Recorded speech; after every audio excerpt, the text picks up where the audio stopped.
Alfredo said something. Uh-huh. Oh, wait. Oh, are we live? We're live. Nuh-uh. Yep, we're live.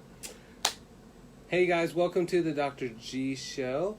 We have Dr. G and the boss. Some chick. Some chick and some dude, right? Right. We're gonna bro talk. Sup, bro? Sup? Yeah. I'm Totally say Mariah, yo. I'm gonna let you bro talk What are you gonna do? while I talk like a normal human being. What kind of bean? A human bean? A legume. Yes. Legume. All right, as you guys join, thank you guys. I'm Dr. Garrett. I do functional lifestyle medicine. And Holly She just kind of hangs out and she's chillaxing all the time. doesn't do much. She's always like, I'm at work, right? So, okay, he's Dr. Garrett, and then I work in corporate wellness for the YMCA. I feel like you're trying to put yourself way above me. Like, Pretty much. I don't work in the corporate world, so I'm nobody. Yes. Let's see how that is. Yeah. Hey, you guys. No, I saw Alfredo's on here. We've got science Jenny. and then professionalism. Science. Rhonda. Professional. Oh, hello. Yeah, so that's good. Hello, everybody. I like that. Science and professional. I'm trying to get my phone queued up, but I can't get it queued up. I don't know what's going on. Yeah, so, she's trying to get her phone queued up, so you guys just take a break. It's fine. All right, last time we talked about... What? What were we talking about? What did we talk about last time? Hmm. We're so busy during the week, we can't remember. Damn it. Do you remember? I really don't. I think it was the drinks? We did drinks. No, we didn't talk it's about past drinks. Last time it was... Hey, there's Becca. Mindfulness. Being fully present. Holy crap. We talked about mindfulness. We should practice mindfulness so we remember. Yeah. See? Sabrina knew. Okay. This week what we're talking about is blue zoning your ass back to health. And when I said... So I thought that would be funny, right? Because the blue zones are the longest living populations on Earth. And then I thought, well, okay, maybe we should tone it down and call it blue zoning your butt back to health. And guess who said no? We should just step that up a notch and say that. Who was it? Miss Corporate Professionalism over here. I don't know what you're talking about. She's like, blue zoning your ass back to health. Because sometimes we got to do that. Because some people drag their feet and they don't want to get better. They want to get better, but they don't want to do what it takes to get better. And they're just not, I don't know if I need to be convinced more. And so then it's just like that, blue zoning your ass back to health. Right. So. Hello, Linda. There's Linda. Thank so you. It's wellness with an attitude is what we deliver here. You have the tude. So, I would try to. So, we're going to talk about the blue zones, but really about what works in the blue zones that we could do. And I know, Americans don't like to be educated by anyone outside of America because we're number one. But we're number one in obesity, childhood obesity, infant mortality, poverty, childhood poverty, like all these horrible things. So, anxiety, depression. Yes, I'm listening. So, how about we be number one in happiness and longevity and is there anything more than that? Happiness, longevity? No. I think that might be it. Well-being, feeling good. That is happiness, quality, longevity. That's quality of quality life. of life. Yeah. So we're all excited about quantity of life, but really it's quality. You can have all the money that you can have and all the technology and all the medication to just keep you feeling crappy for the longest period of time until you finally check out. But who the hell wants that? I want to just feel good and then die. So. Right. You can't make money on that. Right. On our stuff. Corporate America over here. Yeah, that's true. So, happiness doesn't really get you to buy a bunch of stuff. So what America does is we buy for happiness. We try to buy for looking pretty or feel inadequate, and we don't ever achieve it. And so the countries, there's what's called the happiness index. Did you know this? And Bhutan, right? like the boutons on my shirt. No, the country Bhutan. So the country Bhutan has the highest rating on the happiness index. But people laugh, like other countries laugh at the idea of a happiness index because it's all about economy. So in America, if the Dow Jones is doing great, your life must be great. But no, your life is at the expense of the Dow Jones. You eat chemicals, you drink chemicals, you wear chemicals, and you feed your children chemicals, and then you're chronically sick, and then you can't figure it out. But then these other countries seem to have it figured out. Why the hell do Denmarkians? I'm educated in Texas. Demarkians? Demartians? I had a friend named Demarcus in high school. Is he from Denmark? He is at Newman. Look at all those hearts. Oh, Newman's all love all the time. We love you, Newman. Demarkians. No, it's not. Danish? Are they Danish? That's something you eat. I don't know. I'm from America, so I don't have to know about any other country. And B, I'm from Texas, so I don't even have to know about America. So, why the hell did they get to be so happy? Wait, they're named after a Danish. Right? If we were like... You're really stuck on this.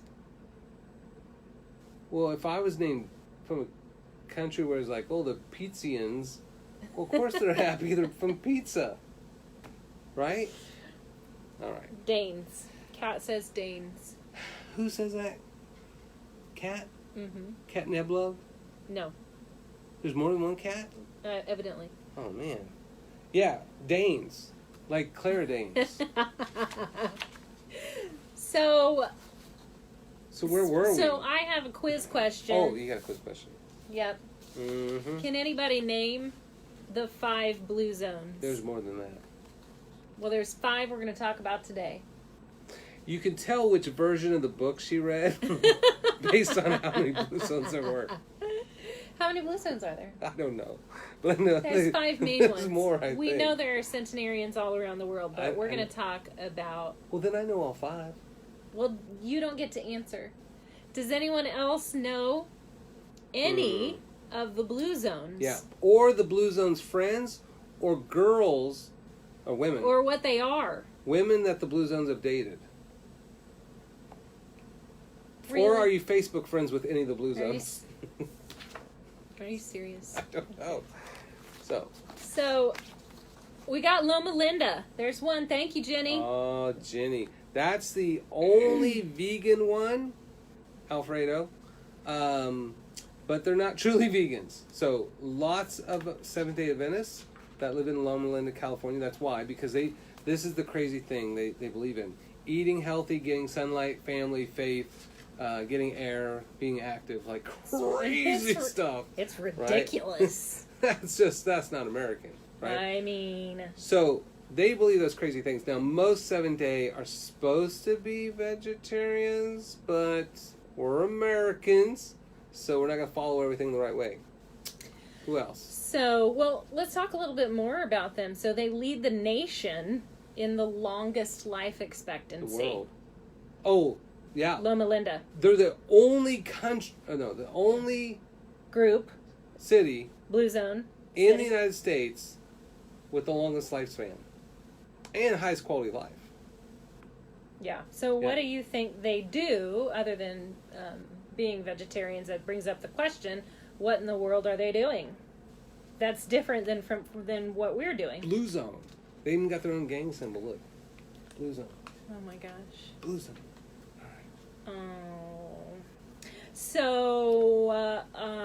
So think about that. Let's think about what these blue zones are doing. Do we have another blue zone? Has anybody else given us another one? Out of 5. Jenny says faith. Yes. Faith is not a blue zone. But faith is part of I ask what they were doing. That's different from what we're doing. So thank you, Jenny, for tuning in and staying focused. So we have Loma Linda. What other ones? I'm gonna give you a hint for another one. Karate Kid. Are you sure? That's the hint. Are you sure? The hint. He didn't live there. Is Karate Kid. That's a tangential one. The hint. Okay, I'm going to give another hint. Is zip lining on vacation and scuba diving. No. That's this one. We're on this one. I know, but that's this one. Hey, I'm trying to get them to answer my my question. Smurf Village. So we have. Kinder's on it. We do have Sardinia. Yeah. So someone brought up Sardinia. Sardinia's, Let's talk. They drink half a carafe of wine a day, red wine. So Sardinia's in there you go. Italy. Cat knows. She knows. There we go. Okinawa. Okay. That's the Karate Kid reference. He from? He wasn't from there, but I think like his grandparents or Mr. Miyagi was from there. Yeah, Mr. Miyagi might have. Yeah. So, I went to Okinawa for vacation. We went to Japan for a wedding, then we went to Okinawa on vacation from the wedding. And there were like all these Japanese guys riding bikes, super healthy looking, and smoking. Like they're cyclists. Like full-on cyclists, and they were smoking cigarettes on the island of Okinawa. So all the other stuff allows them to do that. And Were still be these the super healthy. centenarians doing that, They though? Or is this the probably younger weren't. generation? Probably not. And, okay, so let's ask this question. This is off topic, and I know we never go off topic, but today we're going to do something different. What American gross-ass food do they eat in Okinawa because there was American base there? What everywhere. American, and I quote, gross-ass food, Yes. end quote, do they eat now? Yeah, my parents In fed that Okinawa. stuff to me. My dad would fry that. It was gross. I'm going to say Spam. You can't give the answers. I'm guessing. Well, now you just gave her the answer. Now Melissa got the answer because of you. Sardines? No, it's Is it Spam? It's Spam. Like, it's gross. It's everywhere. Like, we're in the middle of the Pacific Ocean, and this tiny little island, and, like, every restaurant serves Spam. Yes. So, here's what I like. Here's a funny little anecdote about Oh, wait, that's Sardinia. Whoops. We're on Okinawa. Mm-hmm. We'll wait when we get to Sardinia. Let me look at the Okinawa stuff. So Kentucky Fried Chicken and McDonald's were the last they call calamity to befall Okinawa. So the fast food invasion. Ooh, we didn't have that there when I went. Yeah. So now these cultures of longevity, these centenarian cultures, and does anybody know what a centenarian is? Can you say centenarian? Can you tell us what centenarian is without me giving it away? But these cultures of centenarians are beginning to disappear. I feel like you're talking down to them now, just because they're Americans. Hey, some people don't know. Really? Maybe there's. Everybody knows It's not what about talking down. Everybody knows what a centaur is. It's about sharing. I watched Gladiator. So the centaurs, Centenarian. they were like half horse, half man. And they had spear. Is that a centaur? You watched Lord of the Rings. Yeah. What's a centaur? 100 years plus. Thank you. Yes, you were staying focused. What's a the centaur?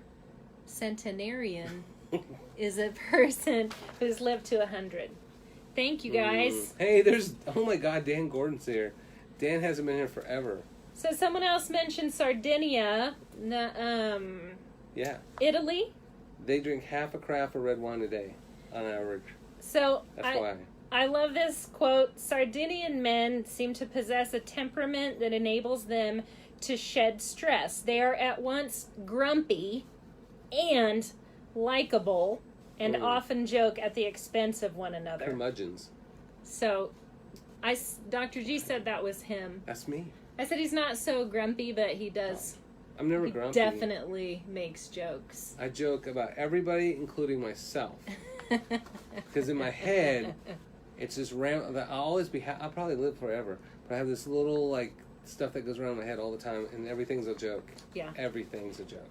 But studies show that a belly laugh a day Guttural. might keep the doctor away. So a little belly jiggle isn't always a bad thing. I love those people that laugh like it's a guttural laugh. My dad was like that. Like when he laughed, it was just like it was a whole body laughing about stuff, you know? So It's infectious. yeah, so is herpes. Wow. And, let's just shift that conversation to somewhere chicken else. pox is the herpes virus. Did you know that? That's So when you invite kids to come over, when your kids have chicken pox, you're inviting them to get herpes. Well, herpes families of viruses. Jenny said, "Bye, Doc." Oh.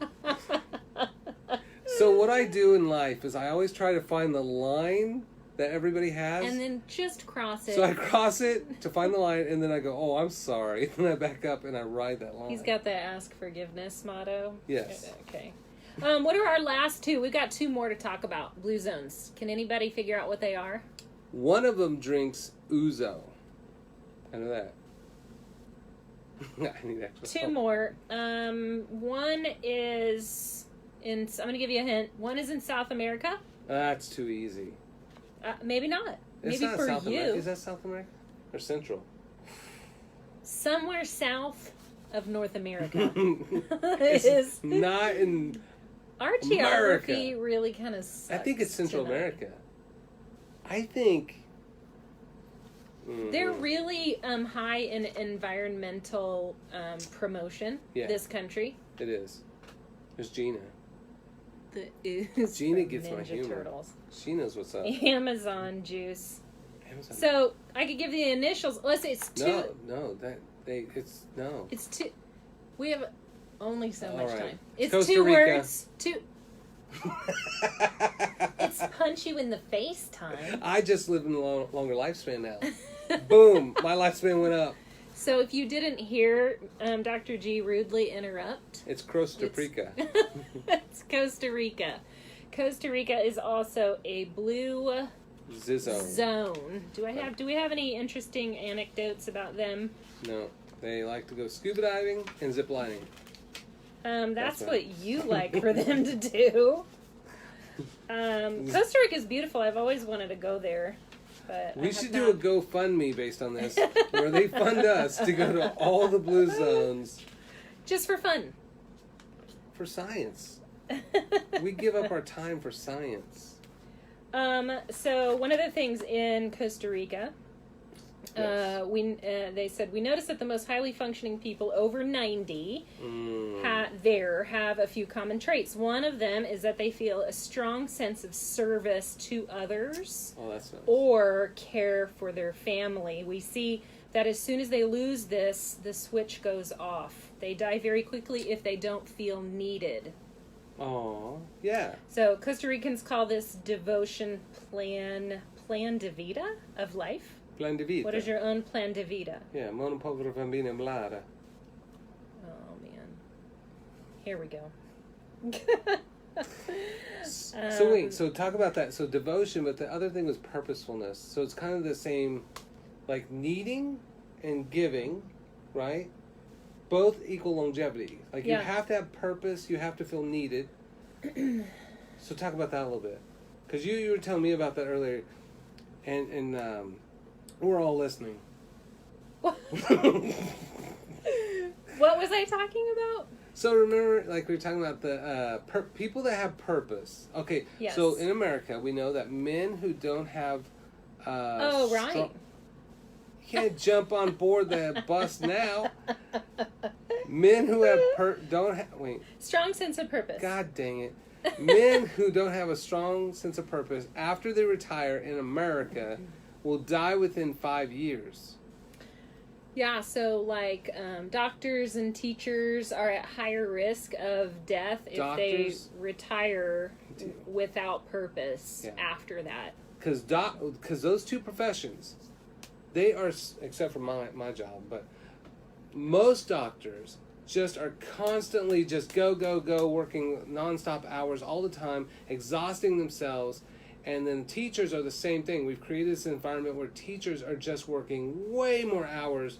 When I was a professor, Go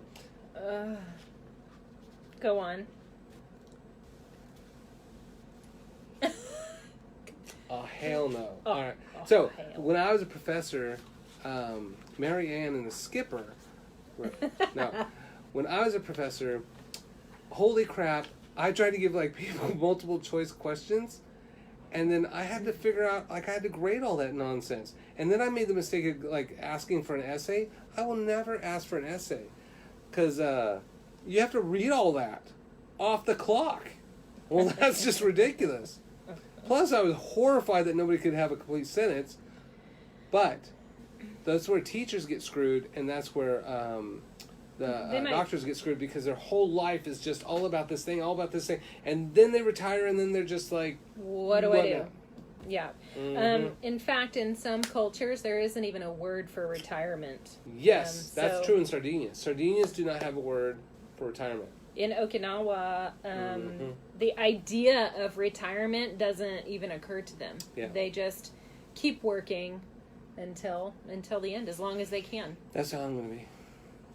So, we'll have the show when we're like 92 years old, and we're like, the damn government took away my Medicare, and my hips hurting, and my bursitis in my toe. That's what we're going to be like. So Dan says that he sees that your jokes haven't gotten any better.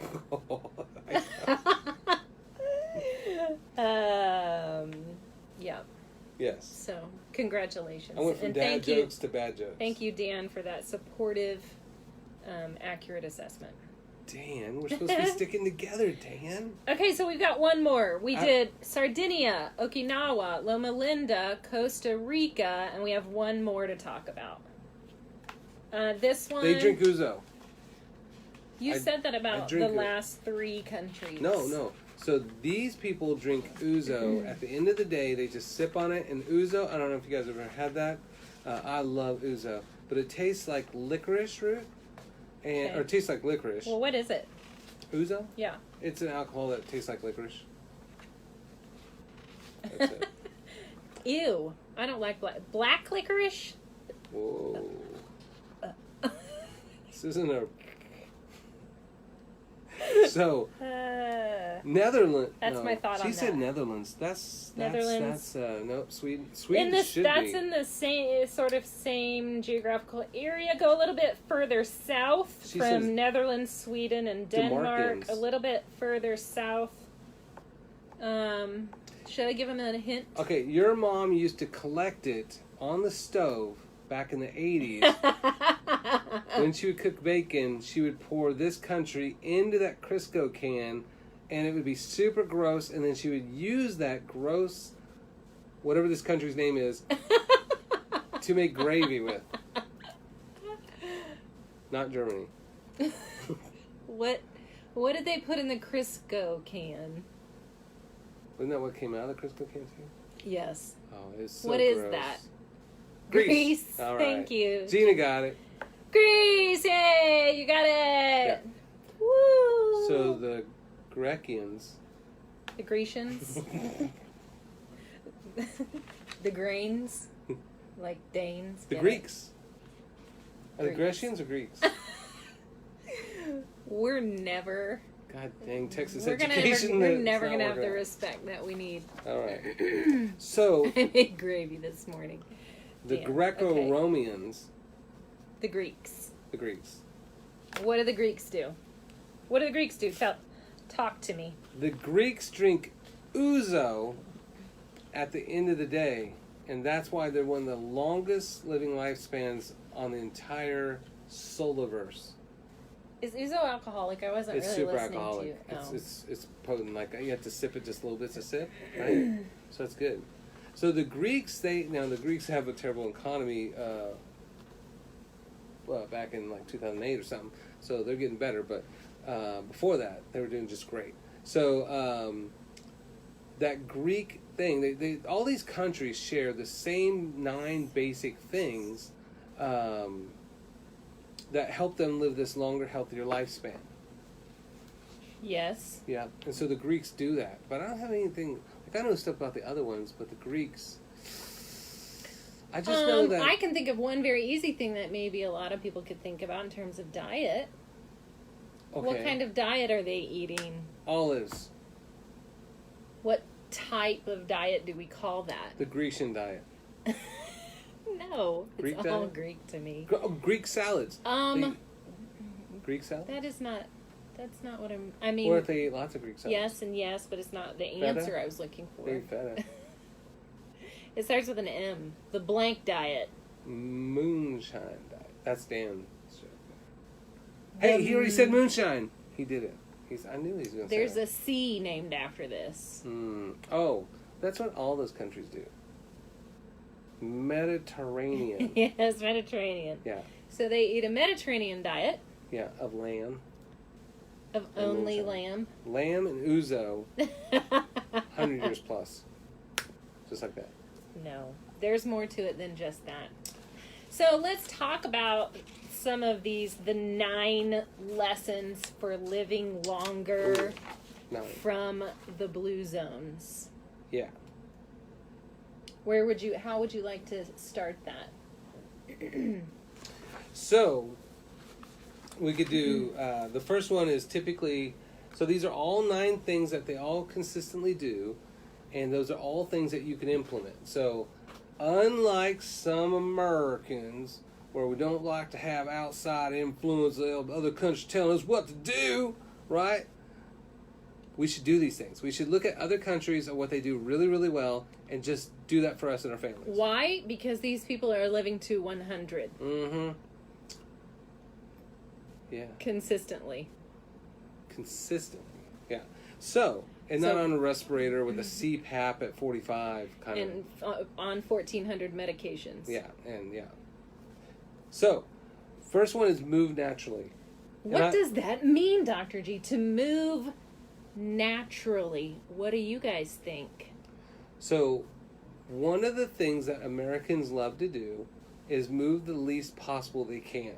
Right. We have remote controls. Mm-hmm. We have a button for everything. Mm-hmm. We use the internet for everything now. We don't have to move to find information, to search for information. Can't walk to the library and walk around and find books. Rather than getting up and going and talking to our coworkers about something or asking a question in person, we use email.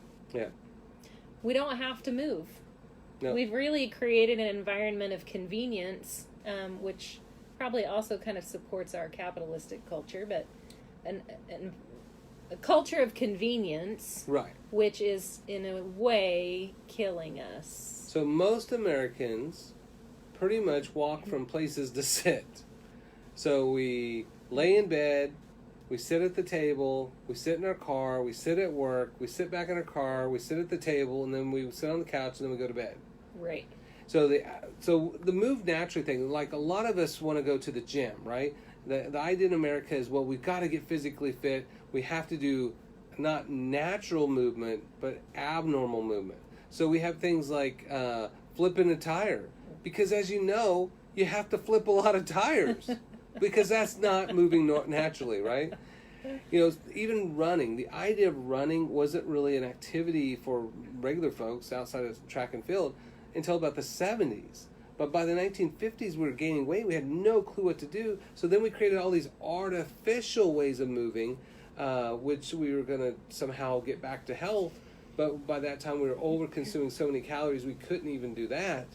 So we have people walking stairs that never end. We drive to a gym to pay to walk on a treadmill, right? We drive to a place to walk.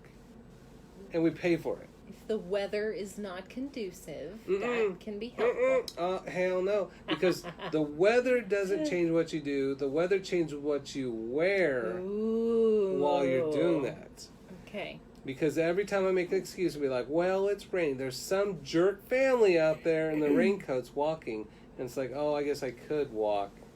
So this goes back to these, you're kind of talking about these 2 types of movement, intentional movement versus incidental movement. Oh, you have good words. So intentional movement might be that I'm going to go to the gym and I'm going to exercise for 30 minutes doing high-intensity interval training with these 4 different machines. Like, HIIT, yeah. So that would be intentional. It's planned, it's structured. Is intentional okay?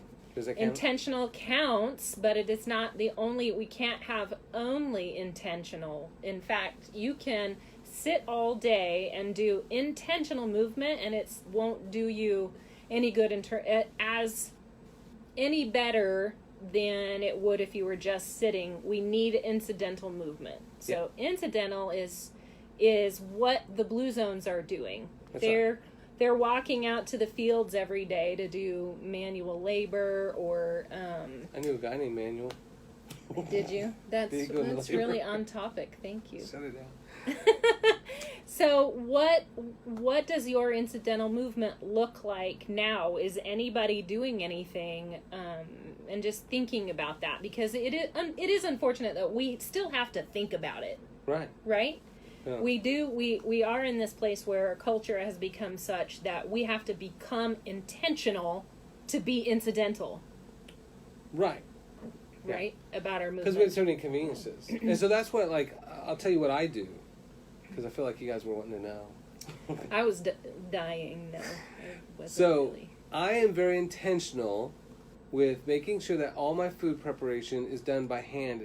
So I chop up everything by hand instead of food processor. Because of the movement? That's right. I mix everything by hand instead of using a food processor or a mixer. So I wash dishes by hand instead of using the dishwasher. What about vacuuming versus using a Roomba? Oh, I would love a Roomba, but I vacuum by hand. The Roomba just seems funny to me because I'd like to see my cat on one. It's sitting on top.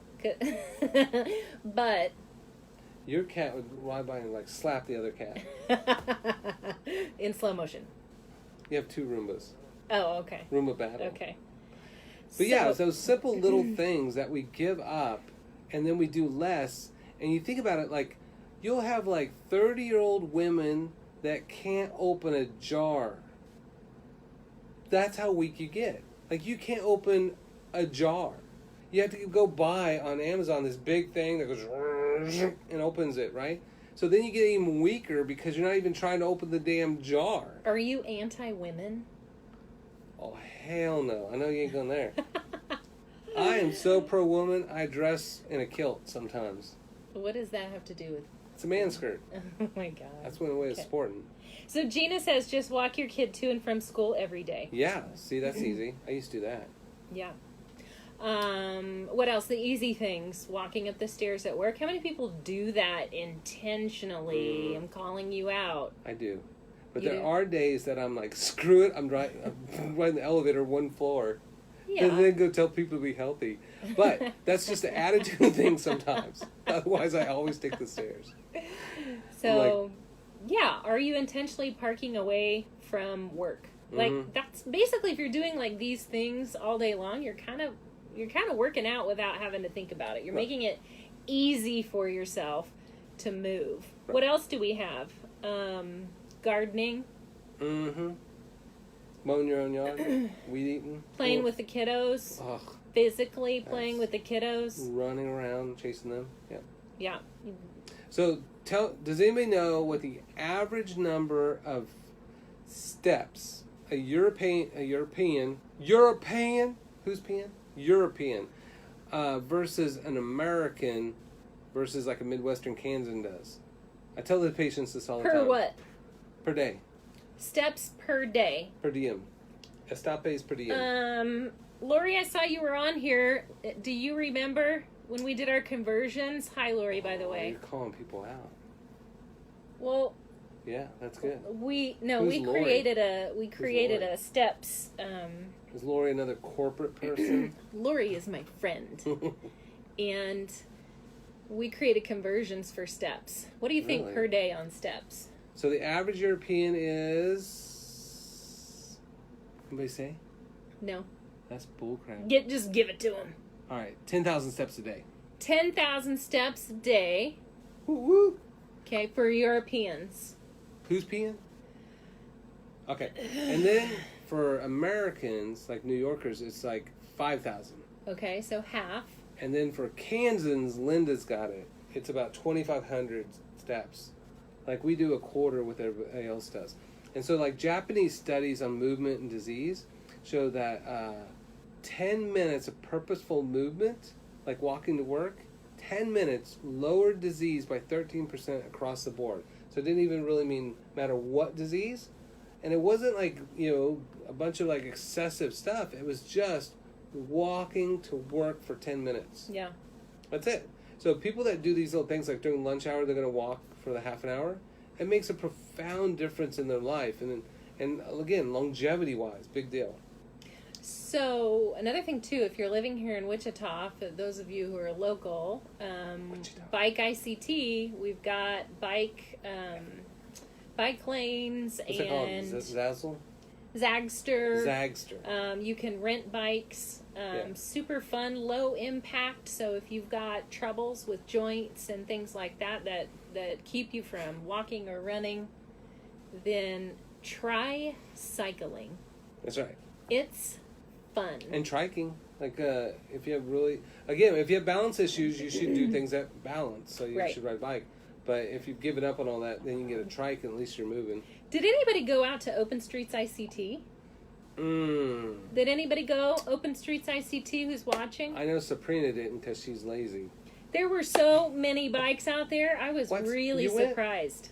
Were they Zagsters? I biked from my house to Open Streets ICT. You did? I sure did. That's pretty dope. That's purposeful. Yeah. Nice. So super, super fun. I did. Cool. Yeah. Yeah. So we could up our movement. I do have one thought on that. What? Do you think Europeans have more time? Who's peeing? No, they make more time.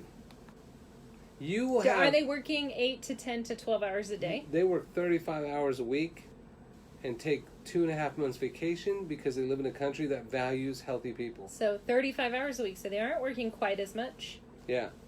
Well, and a lot of us, we work more than we should, and then we find ways to decrease our ability to do it. So anytime you have something that you want to, you can figure out a way to make that happen.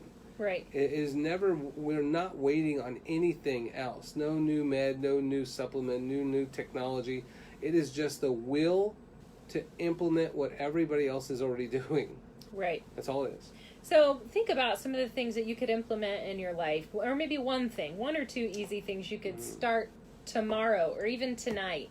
That would include a little bit more movement in your day. Yeah. Thank you guys for sharing your stats. We got a lot of stats showing up. Appreciate that. So that would be a good thing. As we get through this too, and especially for those that watch this offline, write down the one thing that you're going to do for movement, for more purposeful movement in your life. Okay. So we'll challenge you guys each thing of like name one thing that you could do that you aren't doing that would increase purposeful movement. So that's one. We're only on number one. Let's go to number two. Purpose. Hara Hachi Boo. Mm-hmm. How Hachi Boo you? Hara Hachi Boo. This is stop eating when the stomach is 80% full. Hara Hachi Boo stew. That's rhymes. So that's the 80-20% or 80-20 rule. So that's one thing that's really interesting is making sure that you only eat till you get rid of hunger, but don't eat till you're full, because there's actually with the neuropeptides in your brain to your stomach, so it's constantly communicating. Even the thoughts of food makes physiological changes, but there's a 45-minute delay between satiation or satiety and fullness. And so most people will end up overeating for 45 more minutes or over-consuming exponentially more calories because they're trying to trigger that fullness. So not even the buffet unbuttoning, taking horrible deep breaths, and then undoing your belt and stuff so you can go pack on a few more trips to the buffet and get your money's worth. But like just the idea of feeling like a little bit full. So that's 45-minute delay. So you always eat to get rid of hunger. And that's a real big change as far as people that are like, you got to eat 3 meals a day, you got to eat 2 meals, you got to eat 7 meals. No, just eat to get rid of hunger, stop eating and be full. That's the 80-20 rule. And we know there's correlations between some reduction in calories and longevity. Yeah, the longevity diet. They all that research it's called the longevity diet, and then before that it was called the 100-year diet. But basically all that research looked at the fewer calories you eat to a certain point, the longer your lifespan was. It correlates to the length of the telomeres as well. Who? Telomeres. All right. So. Oh, now you're making jokes. Okay. So I think, what did I see? Okinawa's daily intake is only about 1,900 calories. Yeah. So the thing And is, I they're think more physical too. lately I've been thinking about food. Like when you think about what your cravings are, lately I've been asking myself, Holly, do you need this to survive? Like, really? Do you need it to survive, or do you just want it really, really badly?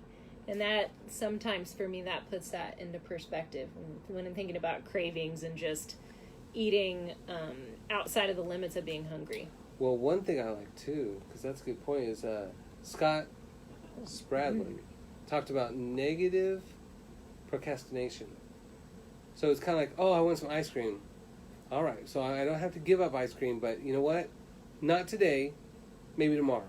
Yeah. And it's always, tomorrow I can do that. Tomorrow I can have some coffee. Yeah. Tomorrow I can eat some candy. Tomorrow I can do that, right? So as long as you always keep putting it off, it doesn't feel like it's something that you have to give up. And thus, you end up having a little bit more survivability with that. The other thing that is the dialogue that you tell yourself, which is most people eat a little bit healthier, do a little bit healthier stuff, and then they go, oh my God, I've been doing so good, I totally deserve this pizza or soda. Uh-huh. And then they feel like crap. And so the dialogue then becomes, you know what, I've been doing so good, I've been feeling so good, I'm going to keep doing this. I deserve to feel healthy and happy. And yes. I actually made that change. I actually had to work through that stuff too, because again, I made all the changes I tell my patients to make, and so I had to go through all that kind of bargaining process too, of when I gave up fast food and gave up soda and gave up candy and junk food and all that kind of crap, is that same mentality of like, well, I was taught if you do good, then you get a treat. As opposed to, I do good, so I feel good, and I deserve to feel good. I'm going to keep feeling good. I've talked about that too in terms of having compassion for your future self. So yes. Rather than that instant gratification, are you thinking about how you want to feel in 5 minutes, how you want to feel in 2 days, a week, months, a year? How do you want to feel? And kind of shifting your focus towards that rather than that instant gratification, which we tend to pay for. So that's the 80-20 rule. That's number 2. And most people, again, America, we want value for our food. We want to eat the cheapest possible stuff and the most of it for the price. But the reality is you want to buy better things and eat a hell of a lot less of them. Yeah, so more quality calories. Quality calories that are nutrient dense. Eating for nutrition, not price. Or quantity, not calories. Yeah. Is that right? Eat for nutrition, not for calories. And when people do that, they can lose all the weight that they want without trying to lose weight and not be hungry, because they're eating to sustain the body. Yeah. Yeah, and the stomach will actually get smaller and smaller and smaller and smaller. It'll always accommodate to what you eat. If you eat tons of extra stuff, it'll grow big. If you eat very little and just keep it nourished, then it'll actually get small. Yeah. So number 3, plant slant. Mm-hmm. This is, if Alfredo's still with us, this is his portion. How do you know Alfredo?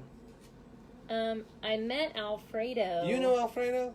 I met him on here. Well, that's not real, Facebook girl. Alfredo, we're friends now, right? Are you still with us? I have lots of Instagram friends. So look. See the other half. Yes, that's what I'm saying. So plant slant. So these blue zones, these centenarians, on average, they tend to... Plantenarians.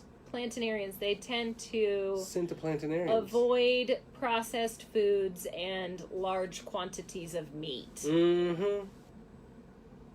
Yeah. So, you don't have to be vegetarian, but they eat very little. The average blue zone eats about 1 serving of like chicken or beef, fowl, kind of land animal, about 1 a month. 1 serving a month of each of those. So it's just little thin shavings. So if you think of like Chinese buffet in America, it's all meat. It's all fried meat, deep fried. But if you go to China, it's mostly vegetables with slivers of meat. If you go eat pho or faux fa or fa pho, what do you call it? Pho. Pho. So if you eat pho, it's mostly broth and a whole bunch of mung beans and cilantro and then a little bit thin shaved of meat. So like that better steak that you buy that's grass-fed, grass-finished, no antibiotics, that should last you several meals, not one meal. And when most Americans, we used to eat like that because meat was very expensive. We just put a chunk of meat within stuff to flavor that soup or flavor the sauce or flavor the beans, you know. Mm-hmm. But then someone got a great idea and said, well, why don't we just put them on a feedlot and feed them a bunch of corn, and then we made meat dirt cheap, and then now people eat like a 9-ounce steak, which is eating for 3 people, and then they go home and ask why they don't look like one. Mm-hmm. So, or they're not getting the nutrients that they need to be genuinely healthy. I felt like that was pretty good. So I have a question for you on this. Okay. So when I was reading up on these cultures, one of them, their staple is durum wheat. Another one is sweet potato, and another one is maize. Right. And I know we talk about wheat and corn being inflammatory. So can you speak a little bit about that? Absolutely not. So, corn, maize. Maize is inflammatory, but really it's inflammatory for the consideration of like if you're eating a bunch of processed food, which almost all that's made from corn, if you're eating corn-fed animals, corn-fed fish, corn-fed chicken, then that becomes a big issue, right? So if it's corn-fed and you're constantly corn-fed, then you're 40 times more inflammatory with your diet. But if you come from a country where you eat lots of fruits and vegetables, nuts, seeds, and berries, legumes, and fish, and a little bit of other grass-fed, grass-finished meat, then that little bit of extra corn does not cause much of a problem. Same thing with sweet potato. If you feed sweet potato, like Harvard, Yale, and Princeton have this conglomerate that they do where they talk about research, and they did this study where they took raw sweet potato and then mashed sweet potato and then cooked sweet potato, and they fed it to these mice. And the mashed cooked one actually gained weight, where the other two didn't, because the fiber's not all broken down, so it's lower glycemic.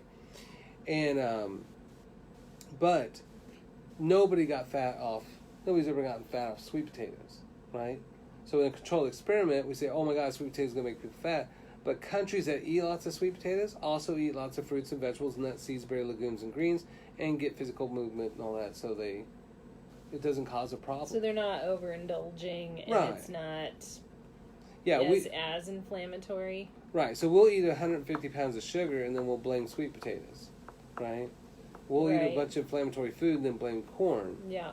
So what's the other one? Durum wheat? Durum wheat. Mm-hmm. So, there's a great book called Eating History, the 20 food changes in America.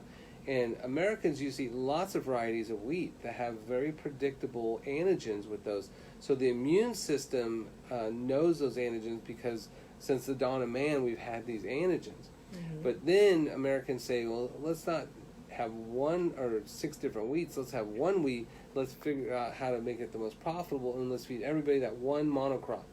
Mm-hmm. So that became triticale. So triticale's the genetic changes that they made to it to make it more profitable for growing and processing, it actually changed that antigen to where our immune system can't correctly identify that, and that becomes the problem. In other countries, so that's where like people with gluten sensitivity can sometimes easily go to other countries, and they can eat bread over there and not have those allergies. And that's because we make everything into cake flour or cookie flour. And so everything we make from that, so that way it breaks down the sugar faster, it's more addictive, and people can sell more of that and have higher profitability. But in other countries, when they use durum or spelt or kind of other strains of those antigens for wheat, often people won't have problems. Yeah. So that's a good point. You heard it here. There's good and bad. See, happy now. There's good and bad carbs. There's good and bad fats. There's good and bad grains. Yeah, and in America, we demonize food categories that aren't true overseas. So it's kind of like, oh, you can't have rice because it's going to cause you to be fat, but the countries that are the skinniest eat lots of rice. So again, it's that perspective. That's why the blue zones are so important, because it says 9 different things that they all share in common that lead to this lifestyle that's consistent with life and longevity. Yeah, Christy says she could eat bread in Europe and not swell up. Same with wine. She says she just needs to move to Europe. I think that's the solution for all this. Let's all just go. Christy, I feel like we should all... Can we take a grocery shopping trip to fund Europe? us to go and prove this stuff out. So. Okay, do we want to do one more? We have about 10 minutes. Okay, so we'll do one more, and then we'll have part 2 of blue zoning your ass back to health next week. So we did plant slant. No, we didn't do plant slant. We did plant slant. That was plant slant. I now we're doing grapes of life. I thought we were 80. Did we do the 80? We did 80-20. All right. We did. 80-20? So now, grapes of life. Grapes of life. So half the countries, or no, they either drink red wine, or they drink green tea, or they do both. And red wine is medicine, where white wine is sugar, and beer is sugar, and hard liquor is sugar, right? But red wine is more medicine. And that's a couple parts, is when you look at like the social kind of perspective around red wine, it's something you can't gulp and chug unless you're Kavanaugh. No, okay. So red wine you have to sip, and if you sip, you take longer. And if you take longer, you're like, hey, how's your day been? Right? And so then you actually will end up engaging with other people, and then socially your hormones then start to lower, and you stop making so much cortisol-driven sugar, and so then everything kind of comes in balance. And so it's not red wine per se of red wine, of like Americans would be like, I just got to check that off a list, got to chug that down. Now I'm going to live to 100. It's really red wine. We want it quick and fast. Quick, easy, fast. That was my stage name. College. So. What about the polyphenols? Polyphenols are way better than just phenols, because they're poly. Because polyphenols are in wine, and those are supposed to help, scrub out the arteries? Yeah, so that's a really nice thing, is like directly once you consume alcohol, like red wine, you have an instant reaction of lowering blood pressure and actually a surge of antioxidants that scrub out those arteries. Red wine is always one of the ways that you clean up your arteries. And then that's why it's a staple of like the Mediterranean diet, where they have 70% less heart attacks and stroke. Right. They're just not keg standing it. That's right. They're like, chug, chug, chug. So, what are your thoughts about red wine? Alcohol sometimes gets a bad perspective about it. Well, I do think that moderation is also important. So, in moderation of using crack. So, if it's 1 to 2 glasses? Yeah, but Sardinians drink half a carafe a day. They drink half a bottle. Is that in the book? That's in the good book called The Blue Zones by Dan Buettner. Butner? Butner? Butner. If he ever says something, I'd be like, what do you think, Buttner? Think you're so good, Buttner? You need some blue zones, Buttner? I just think in terms of moderation, it's not only just about health, it's also about judgment and, making good decisions and things like that. So, yeah. Isn't rosé better? Linda's asking. Rosé? So no, you want the really dark red wines, the Merlot, the Cab Sauv, the what's the one? Malbec. I love a Malbec. Malbec and even a mixed red. Rosé's kind of the light one, isn't it? Mm-hmm. Yeah. So no, you really want the darker reds. And again, just like everything else, the darker, the richer it is, the more nutrients there are, the better it is. And if you're not a wine person, I always say this every show, and you poo-poo me, but you could always eat grapes. That's true. But would you eat green grapes, red grapes, or dark purple Concord grapes? All of the above, but shifting towards the dark colors. That's right. Right? We want a variety. Darker the berry, the sweeter the juice. And the more nutrient value. And the more nutrients there are. So. Yeah. So we are at number 4 on our lessons from the blue zones, and we've got 9 to get through. So we have part 2. We do. We have part 2. Does anybody have any questions about the blue zones? Any thoughts coming up for you, those that are with us right now live? Yeah. Any thoughts, questions, concerns, things you're doing? We would like to hear from you as well. Yeah, especially the challenges for you guys to kind of elicit the things of those 4 things, right? So what are you going to do as far as like red wine or eating dark grapes? What are you going to do as far as eating to get rid of hunger but not eat to be full? Making sure that you have a purpose, or don't be a doctor or a teacher. Wait, we haven't gotten to purpose yet. I thought we already did purpose. We did talked about the doctor and the... A little bit. We did a little bit. We did halvesies. We went halvesies. And then moving natural.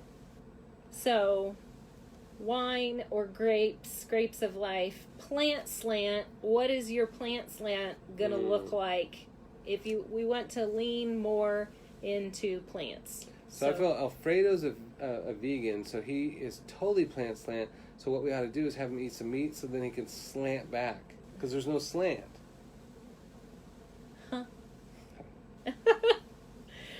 Most of us, though, need to slant. Yes, most Americans eat 8 times more meat than they did 50 years ago. Yeah. 8 times more meat. Linda says she actually just started eating to nourish herself. Feeling full is miserable. Yes, that's exactly it.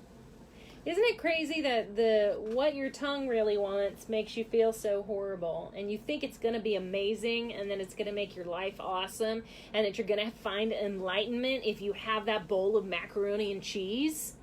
But it's just not true. No. It's just not true. So, yes. And so... Edna's going to choose wine, she said. Red wine. I'm with you. So our other one is moving naturally. What does adding some more natural movement into your life look like? Regular, natural, consistent movement for the rest of your life. I need a standing desk. You do need a standing desk. Mm-hmm. If you can't get a standing desk, what are you going to do? Kneel. You make a kneel?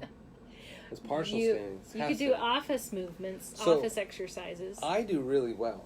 I do sit on my butt a lot from patient to patient. I get up and actually get the patients. But I park further away. I run or jog or walk almost every day. And then I usually go for walks 2 or 3 times a day. Maybe 1 time lately, but I try to do more. And I do everything by hand. So I have to work on that. I have to figure something out. Yeah. Yeah. I think I'm just really good at that part. I think I just need to... I do good plant slant. So with that, please share with us next time your intentions and your action steps. Because sharing's caring. For these things. Yeah. We want to be more like the blue zones. We want to live longer. We want to feel better. And that does not necessarily mean taking medication and having surgery. And I'm going to post this. And it's we used to do a book club. And so this is like a little questionnaire for you of those things. I think it's all 9, but... How do you rate? Yeah. Healthy natural movements, housework, yard work, walking, gardening, from 1 to 10. Purpose each day. Taking time to relax and focus. Eat until you're 80% full. Don't give away some of our stuff. I'm just telling you everything. Blah, blah, blah, Well, they're going to blah. see this. Oh, yeah. Yeah. So I'm going to post this, and then I want you guys to fill that out, and then I want you to kind of mark what you would do differently or what you would add to really change a little bit closer to the blue zones with that. And next time we might throw in some unhealthy things that we do as Americans, kind of where we're at. But I think most people know that stuff though too. Yeah. What's really interesting is if you look at Okinawa, the Venn diagrams for Okinawa, that's what do they have in common with Sardinians? And one of them's empowered women. Those two countries have some of the most empowered women. They get lots of sunshine and do gardening both. And then they kind of break off a little bit differently from there too. Oh, and they also have because that's a family, not smoking, but I saw a bunch of them smoke. Plant-based diet, consistent, accurate movement, social engagement, legumes. So that's where it gets really frustrating too, because a lot of Americans, we do these gimmicky things, and so Americans are like, what the hell do we do? Like, who do we follow? You know, because there's so many options, and everybody has their little skew on things. But I always say, don't reinvent the wheel. If people already figured out how to be healthier and happier and live longer, just do what they do. Well, that's what's kind of silly, is that the crazy thing about trying to live life like this is that it's so simple. Yeah. But we are so caught up in our conditioning that it seems really difficult to just go back to basics. Yeah. Simplicity cures, complexity sells. So as we leave, we'll do Blue Zoning Your Ass Back to Health Part 2 next week. Yes. And then we'll talk about the other 5 things. Yes. 4.5. If you guys have questions or you want to know anything else interesting, we'll try to do our best to do a little bit of research. Yeah, post lots of questions. To serve you better. All right. Have a good night, everyone. I hope you're able to integrate some of these things into your world and start feeling much, much better. Because you deserve to feel healthy and happy.